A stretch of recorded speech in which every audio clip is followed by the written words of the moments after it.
the whole Fox's show here, AR Fox, and I'm here telling you all to subscribe to Heel Steven at YouTube.com, baby. Yeah. Hey guys, what is up? It is I, Heel Steven, back at it again with a new video. Thank you all for tuning into the channel, watching this video. If you're new here, hit that big old subscribe button down below.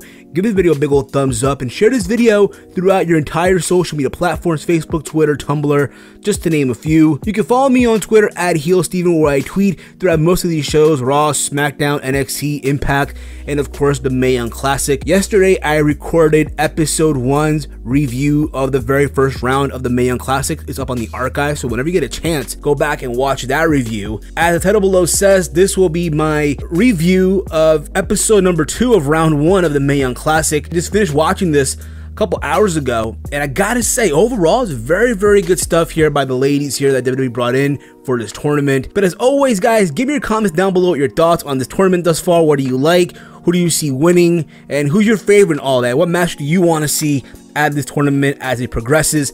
Before I get into my review of episode number 2, I want to talk about something that people have been talking about on Twitter a couple days ago, and that is the commentary of Jim Ross. Now, you all know Jim Ross, good old JR, is a legend in the world of professional wrestling. Let's be honest here, any wrestler out there, it has to be a privilege and honor to have Jim Ross call your match, whether if you're someone in WWE wrestling on Monday nights or Tuesday nights, or if you're someone that's wrestling on the independent circuit on a Saturday night in front of 20 people. Having Jim Ross call your match, again, it's a fucking privilege, it's a fucking honor. I'll be honest here, okay? As much as I have love for Jim Ross, I'm not gonna sit here and sugarcoat shit. I feel like his commentary throughout this tournament thus far has been very cringeworthy. Like, some of the stuff that he says, it's like you hear it and you're like, oh, why you're saying this, you know? And again, I want to believe that as the tournament progresses, Jim Ross's commentary will get better. And it's not like it was, you know, back in July when it was the G1 climax, especially in the US. It's tough to sit through listening to Jim Ross and Josh Barnett. Again, I do hope as the tournament progresses that Jim Ross gets it together and there's some improvement. And as well as Lita, I'll be honest, if it was up to me, I would have had Jim Ross and Trish Stratus call this tournament. Nothing against Lita, but that's just my honest opinion. Take it for what it's worth. Again, it's not a knock on Jim Ross. I love JR. I literally grew up watching this guy call matches over the years, but it's one of those things we just sit through and you listen to it and it's like you wish it could be better. But that's just again, it's my honest opinion. Take it for what it's worth. Episode number 2 of round 1 kicked off with Mercedes Martinez versus Xia Li in a first round match. So, fun little fact here, Xia Li, this was literally her in-ring debut. She came out of the WWE trial that they had a couple months ago over there in China, and the story here is she came out of that tryout. It's her first, literally, this is her first in-ring match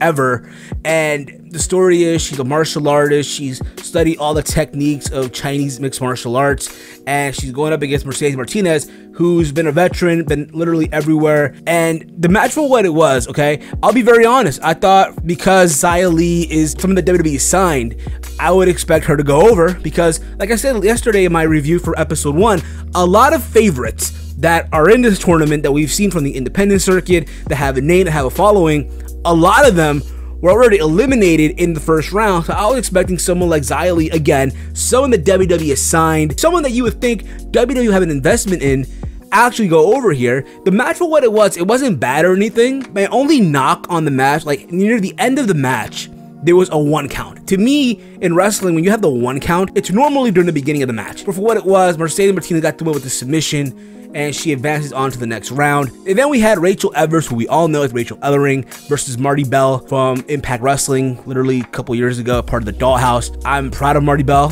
how far she's come from being in Impact Wrestling, part of the Dollhouse, and now where she's at in the Mae Young Classic.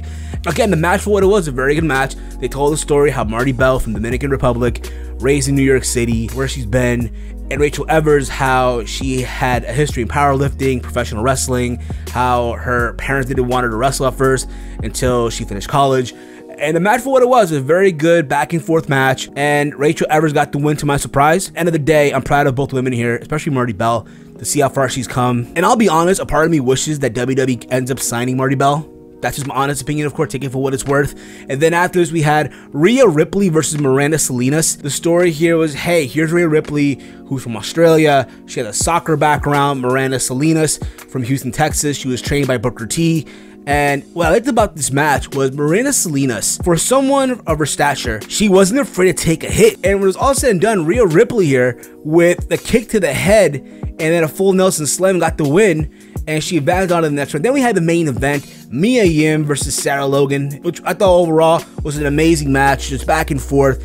These two women just hitting each other, just a lot of hard shots here. I told the story of Sarah Logan, how after literally graduating high school, she go to Japan to train to be a professional wrestler. And everywhere that she's been, as you all know, Sarah Logan is signed to NXT, formerly known as Crazy Mary Dodson. As you all know, Mae Young, formerly known as Jade from Impact Wrestling, part of the Dollhouse, along with Marty Bell. And the story they told from her last year, going through domestic abuse and how she overcame it. And the match, again, like I said, was a very, very good, awesome match, back and forth. All said and done, Mae Young here with the Eat the Feet got the win. She goes on to the next round. They paid tribute, I guess, to Gail Kim, as you all know.